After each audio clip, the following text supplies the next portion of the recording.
بسم الله الرحمن الرحیم. حامدا و مسلی و مسلما. قدرمند و ټولو نه مخکې ورته د انسانیت او بشریت د ستر لارښود تلپاتې نه هېرېدونکې او عظیمه تحفه وړاندې کوم. السلام علیکم ورحمت الله تعالی وبرکاتو. غږ د سنو پښتونخوا FM 98.4 پروګرام دی د اسلام ښکلا. زه یم د ستاسو کوربه مفتي ابوذر عثماني. په نننۍ خپرونه کې ما سره موضوع بحث دی د روژې فضیلت او برکت.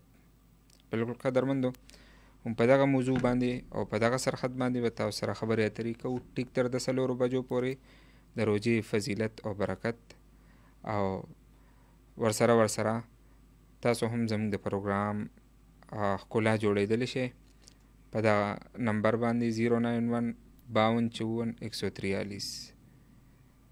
هم په دغه نمبر باندې تاسو زموږ سره د پروګرام ښکلا جوړېدلی شئ او موږ سره په پروګرام کې برخه او حصه اخیستلی شئ.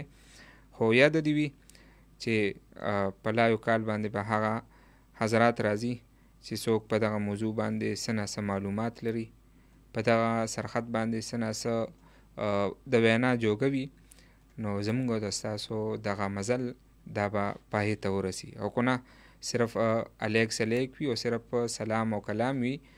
نو چونکې دا پروګرام سنجیده پروګرام دی او اسلامی پروګرام دی، نو هسې نه چې د دغه پروګرام د ښکلا دا ورکه شي. پروګرام دی د اسلام ښکلا او موضوع ده د روژې فضیلت. بلکل قدرمندو، الحمدلله موږ د یو داسې مذهب فالوورز یو، د یو داسې دین منونکي یو، د یو داسې اسلام علمبردار یو چې هغه موږ ته د انسانیت ټولې لارې ښودلې دي. هغې موږ ته د انسانیت مکمل ګایډنس موږ ته ښودلی دی. دغه رنګې قدرمندو، د دین اسلام هر یو حکم، د دین اسلام هر یو وینا، د دین اسلام هر یو فرمان دا د انسان د طبیعت او د انسان د مزاج مطابق دی. په دین اسلام کې چېرې هم داسې یو حکم نشته دی چې په هغې کې د انسان سره ظلم شوي وي یا زیاتی شوي وي یا د انسان د مزاج مخالف وي. دین اسلام دا یو داسې عالمگیر مذهب دی چې دا د انسان د مزاج او د فطرت مطابق دی، او دا موږ ته د انسانیت او د اخلاقو مکمل تعلیم راکوي. همدغه سلسله کې روژه هم یو اهم پهلو دا د اخلاق او د تربیت لري. روژه دا یو داسې عظیم عبادت دی چې دا یوازې په دې امت باندې نه، په نورو امتونو هم الله جل شانه فرض کړی و د تعداد کمی او بیشي سره. همدغه رنګې دا روژه په امت محمدیه باندې آقای دو جهان سرور کونین جناب محمد رسول الله صلی الله علیه و آله وسلم مبارک امت باندې هم الله جل شانه فرض کړی ده. په دغه روژه کې الله جل شانه زمونږ د اخلاقو او زمونږ د نفوسو، زمونږ د ځانونو تربیت الله جل شانه فرمای. په دغه روژه کې الله جل شانه زمونږ د بدنونو زکات فرمای، چونکې د هر یو څیز یو زکات وي، یو تزکیه وي چې په هغې سره هغه څیز صفا کېږي. هغه رنګې د مال زکات دا پیسه ورکول دي، مال ورکول دي. نو همدغه رنګې د صحت زکات، د بدن زکات دا روژه نیول دي. په دې سره الله جل شانه د انسان د دې بندگانو دغه وجود پاکی، د دې بندگانو دغه نفوس پاکی، د دې بندگانو دغه باطنی بیماری الله جل شانه لري کوي. نو دا د الله جل شانه له طرفه یو عظیم نعمت دی چې په دې سره زمونږ او د ستاسو د بدنونو صفایی او صحت د الله جل شانه موږ ته بخښ کوي. همدغه رنګې قدرمندو، د روژې یو صفت دا دی چې دا انسان د ځناورو د صفات نه وباسي او د خالق حقیقي صفاتو ته کنورټ کوي. دا انسان صفات حیوانیه د دې نه وباسي، لکه کومږه تاسو وګورو نو د ځناورو د حیواناتو صفت دا دی چې خپله هر ټیم خوراک کوي، او که چېرې بل څاروي بل ځناور هغه سره په دغه خوراک کې ګډون وکړي نو هغه له ډغره ورکوي یا هغه سره په جنګ کېږي.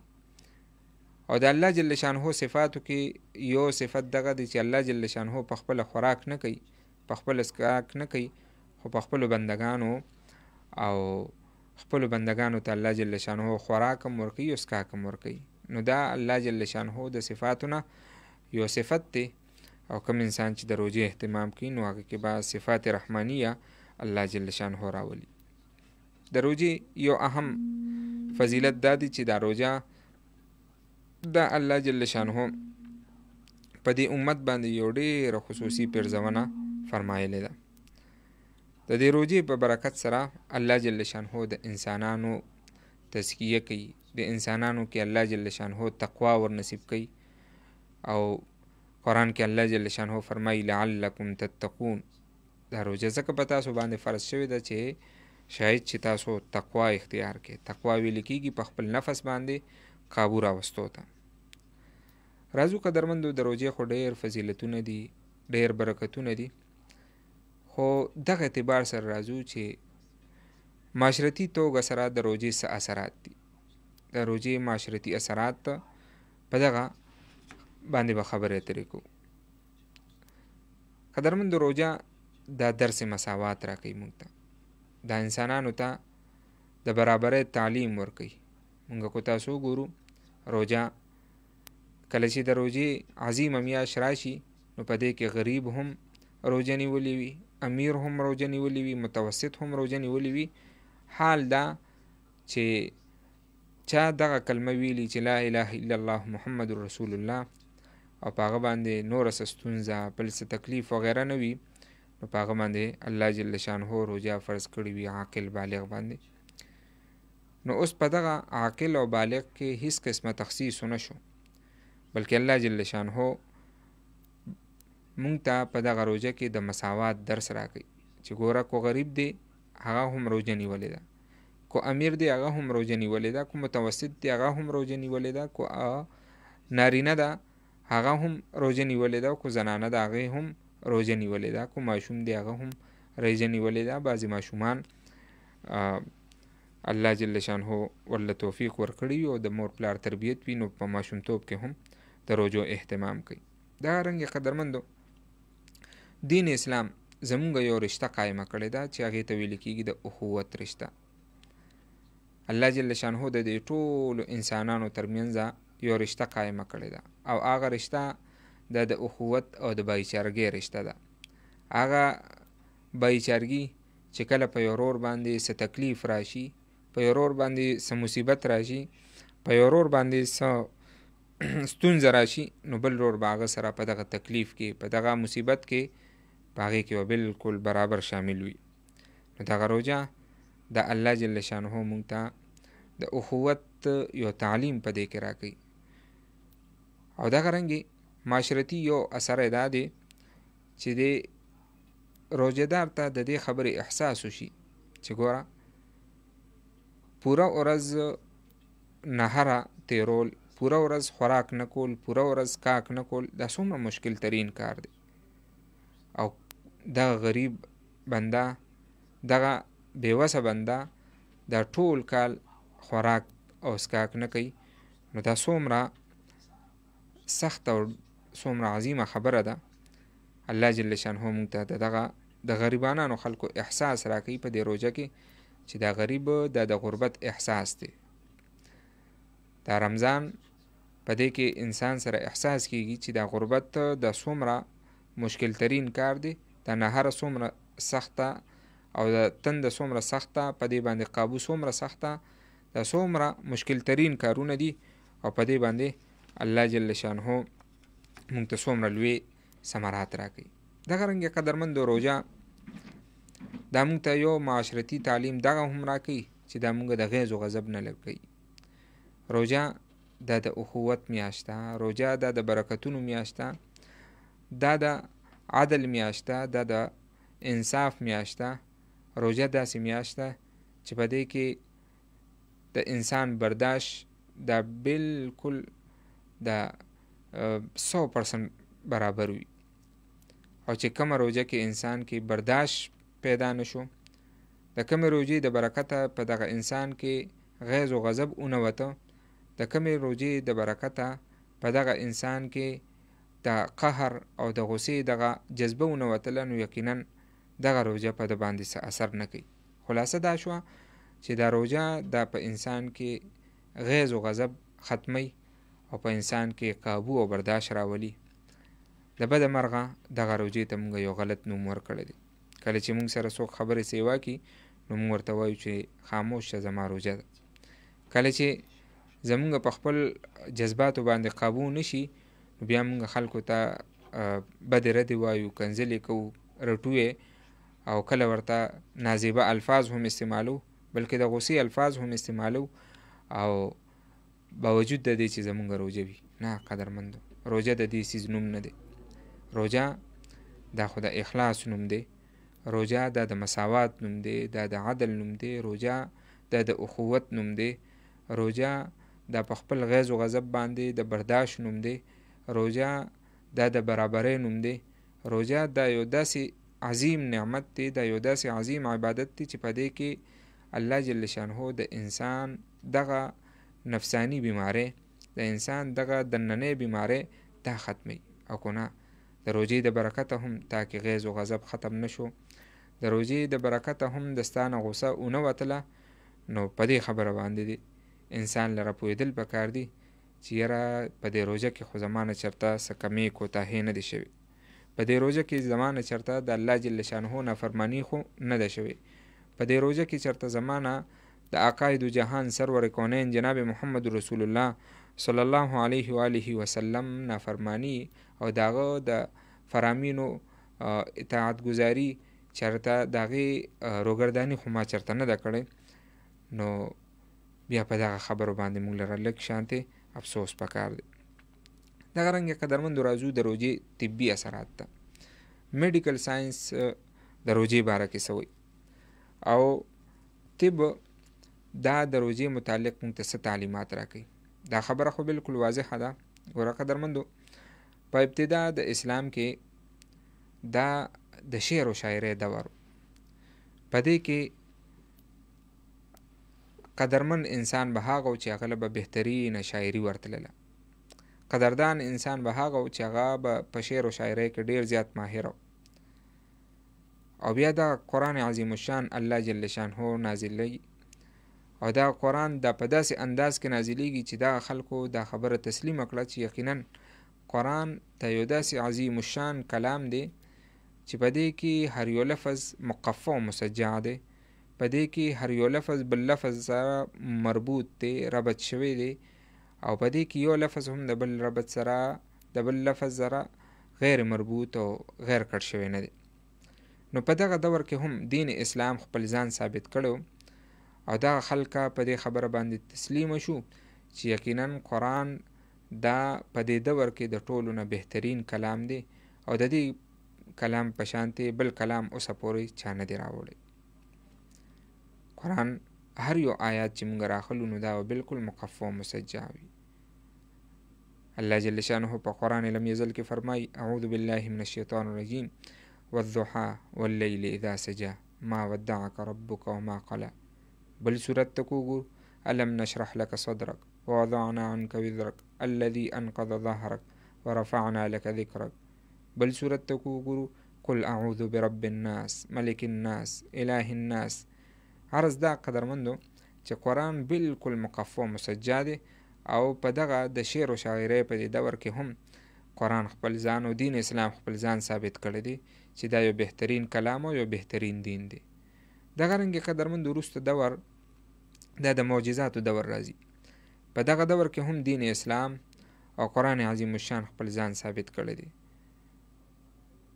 او د دې نه لویه معجزه بله څه شي کیدی شي چې د دنیا یو وړه شانتې رساله دا موږ حفظن او په یادو نشو یادولی، خو دا دومره لوی کلام دا زموږ د الف نه واله تر د وناسه پورې دا بالکل حفظن او په یادو یاد بي، نو دا د معجزو نه د ټولو نه لویه معجزه ده.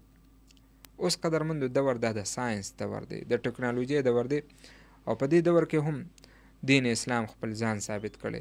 عرض دا چې د دنیا د خلکه په دې خبره باندې او په دې خبره کولو باندې جوګه شو، بلکې د دې خبره کولو باندې مجبور شو چې اسلام از اپ ټو ډیټ دین اف د ورلد، چې اسلام دا د دنیا د ټولو نه اپ ټو ډیټ دین دی، د یعنی هر دور سره چلیدونکې مذهب دا صرف او صرف دین اسلام دی. نو د دین اسلام هر یو حکم په دې کې زمونږه معاشرتي فایدې هم وي، طبي فایدې هم وي، او دغه رنګې په هر لحاظ سره که مونږ د هغې جایزه واخلو نو د هغې ډېر په ګڼ شمېر سره فایدې دا مونږ ته موندلې کېږي.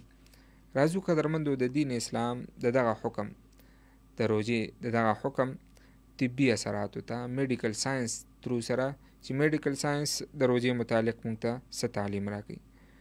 دا خبره بالکل واضحه ده چې کله د انسان دغه معده دا جاري وي، د انسان دغه نظام انهضام یعنی ډایجسټو سیستم دا کله جاري وي، نو دلره په دې دومره کال په دې وقفه کې یو داسې وخت هم پکاري چې په هغې کې د ده دا معده دا بالکل خالي وي او د ده دا معده ریفرش شي.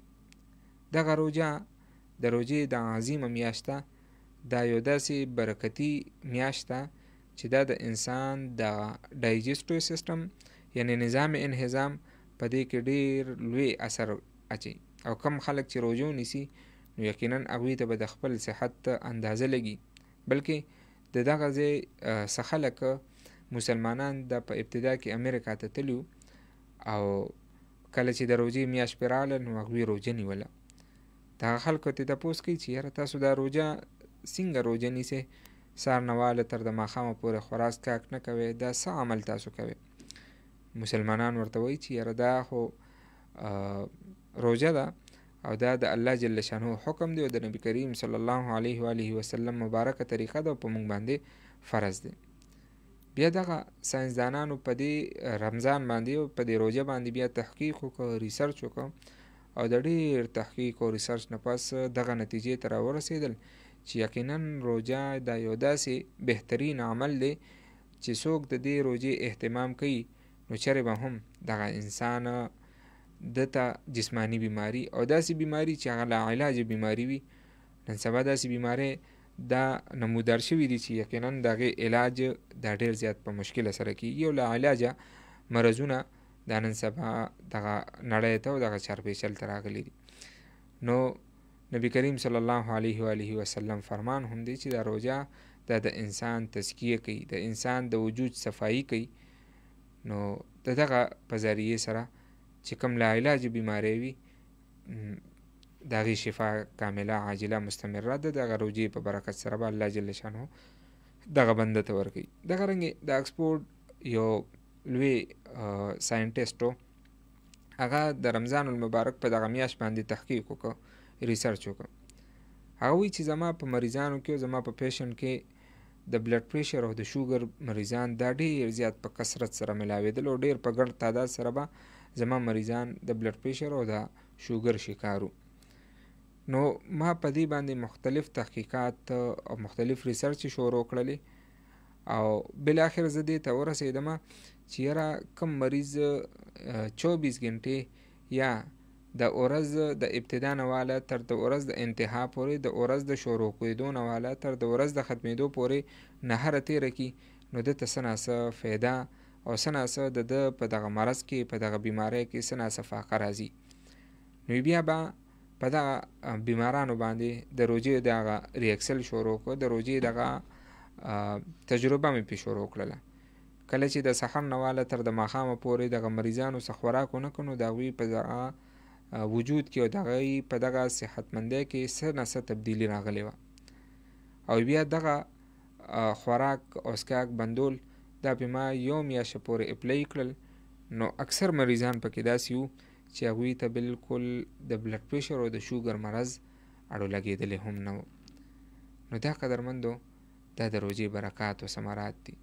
مونږ به روژه په دې نیت باندې نه نیسو چې دا روژه د زمونږ صحتمندي ده یا د دې په وجه سره زمونږ او ستاسو بلډ پریشر ختمیږي یا د دې په وجه سره زمونږ او ستاسو شوګر ختمیږي. په دې نیت باندې هرګز روژه نه، بلکې روژه به په دې نیت باندې نیسو چونکې په نیتونو باندې د عملونو دارومدار وي. انما الاعمال بالنیات، په نیت باندې د عملونو دارومدار وي. روژه به موږ په دې نیت باندې نیسو چې دا د الله جل شانه حکم دی او د آقای دو جهان سرور کونین جناب محمد رسول الله صلی الله علیه و آله وسلم مبارکه طریقه ده. په دې نیت باندې به روژه نیسو. او که چېرې زمونږ د نیت دغه ډایرکشن بدل وي، د نیت دغه زاویه زمونږ بدله وي، نو یقینا دغه زمونږ بیا څه فایده مونږ ته نه راکوي او د الله جل شانه د دغه حکم فرمان برداری نه کوي. دغه رنګې قدرمندو مشهور ساینټیسټ، مشهور ساینسدان، نوبل پرایز وینر هغه لیکي چې دا روژه دا یو داسې بهترین عمل دی چې دا انسان د ټي بي د مرض نه بچ کوي، دا انسان د شوګر د مرض نه بچ کوي، دا د انسان د جوړونو چې کوم مرض وي، د جوړونو چې کومه بیماری وي، د هغې نه د لره نجات ورکوي. او دغه رنګې دا روژه دا یو داسې بهترین عبادت دی چې دا د انسان په دې وجود کې د بلډ سرکولیشن یعنی د وینې دا گردش دا په دې کې څه ډېر حده پورې تبدیلی راولي او د بلډ سرکولیشن یعنی د وینې دا گردش دا څه ډېر حده پورې ټیک روان وي څوک چې د روژې اهتمام کوي. دغه رنګې قدرمندو ویل کېږي چې د انسان په دې وجود کې دوه قسمه نظامونه دي. یو ته ویل کېږي سمپتیټک او بل ته ویل کېږي پیراسمپتیټک. پیراسمپتیټک د هغه نظام دی چې دا د انسان د نیورو سیستم ته دې ته تقویت وررسوي. او کم انسان چې د روژې اهتمام کوي، روژه نیسي او روژه بالکل ښه په خشوع و وضو سره نیسي، دا په ځان باندې بوج نه جوړوي، نو دا په انسان کې د پیراسمپتیټک هارمونزو تبدیلی راولي. او دا هغه هارمونز دي چې هغې ته ډوپامین هارمونز ویل کېږي. ډوپامین دا د هغه هارمونز دي چې دا د انسان په دې وجود کې د خوشحالۍ لمحې راولي، پلیجر مومنټ راولي، او د خوشحالۍ دغه ساعتونه دا انسان ته ورچي، دا د ډوپامین هارمونز په ذریعې سره کېږي. نو دا روژه ویل کېږي چې یو داسې عظیم عبادت دی چې دې په ذریعې سره د انسان په دې وجود کې د ډوپامین دا هارمونز دا اکټیو کېږي او دا کریټ کېږي. نو یقینا د روژې ډېر زیات برکات او ثمرات دي. او څوک هم چې د الله جل شانه د دغه حکم فرمان برداری کوي، نو یقینا الله جل شانه دغه انسان په دې دنیا کې هم کامیاب کړی دی او په آخرت کې ورسره هم د کامیابی او د کامرانۍ کاملې او مکملې وعدې دي.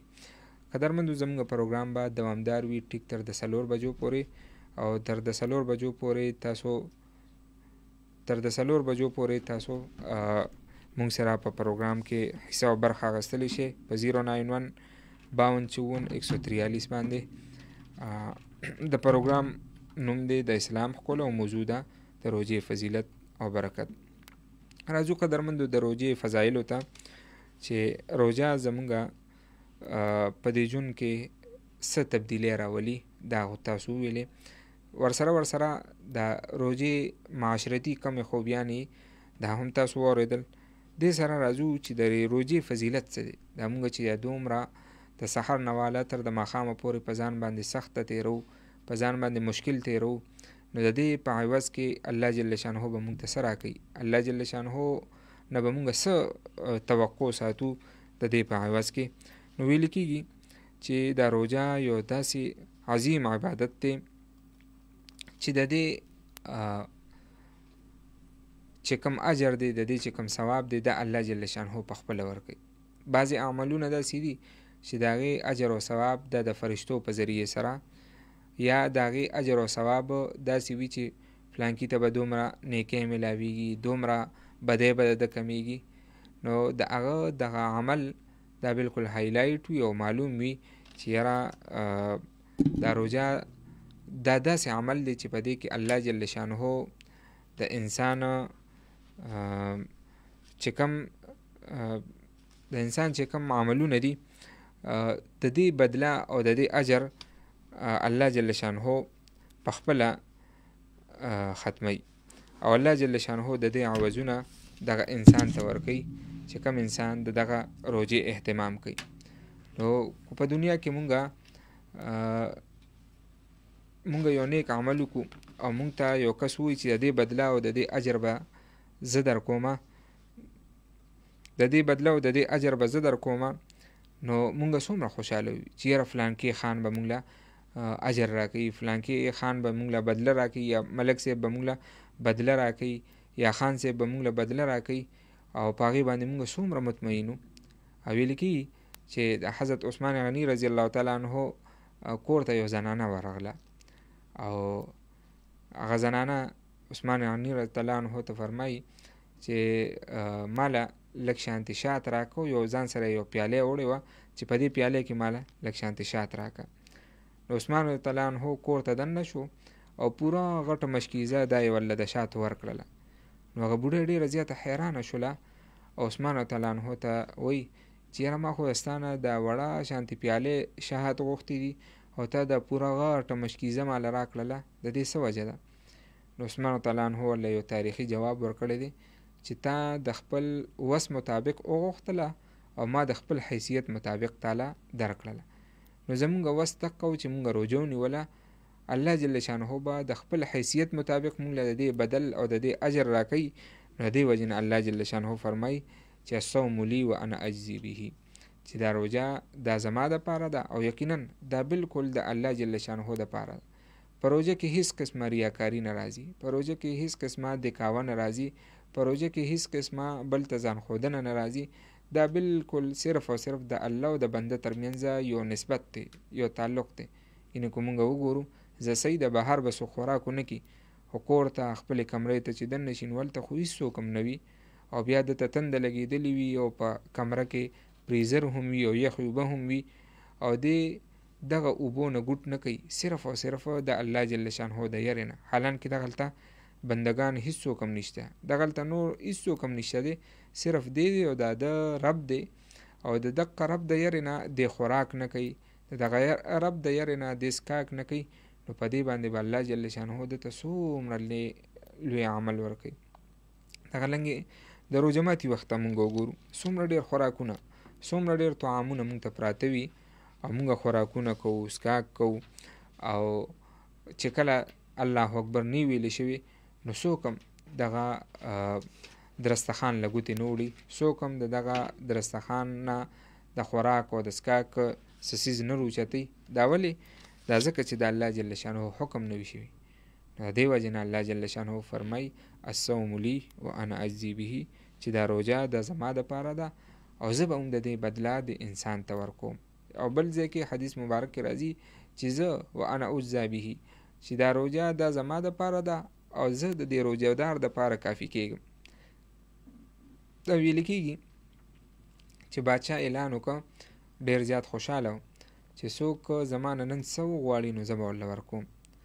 په دې کې چا به د باچا نه سره غوښتل، چا به سونه غوښتله، چا به سپین زر غوښتل، چا به څه غوښتل، چا به هیرې غوښتې، چا به لالونه غوښتل، او باچا به ورله ورکول. په دې کې یو بوډۍ ښځه را روانه وه، او دغه بوډۍ ښځه د باچا ته وایي چې باچا زه تا غواړم. نو خلک ورپورې په خندا شو چې دا څه ساده ښځه ده، دې لره پکار دي چې سره زر او سپینو زر وغواړي، دا باچا غواړي. نو هغې ورله یو تاریخي جواب ورکړه چې کمعقلو چې باچا زما شي، خو چې د باچا څه دي دا به هم زما شي. نو چې الله زمونږ شي، نو چې الله څه څیزونه پیدا کړي خو دا به هم زمونږ وي. قدرمندو، دغه موضوع د روژې فضیلت او برکت دا به دوامدار وي تر دا 4 بجو پورې. خو د فیسبوک په لاره باندې او په پاڼه باندې چې موږ څوک لیدونکي دي د هغې نه اجازت غواړم، د الله په امان. راځو بریک اخلو او د هغې نه وروسته به واپس موږ په دغه موضوع په دغه سرحد باندې تاسو سره خبرې اترې کوو تر د 4 بجو پورې. او بالکل تاسو زموږ د ټلیفون د شمیرې نمبر ځان سره یاد ساتلی شي او موږ سره په پروګرام کې برخه او حصه اخیستلی شي. 091 52 54 143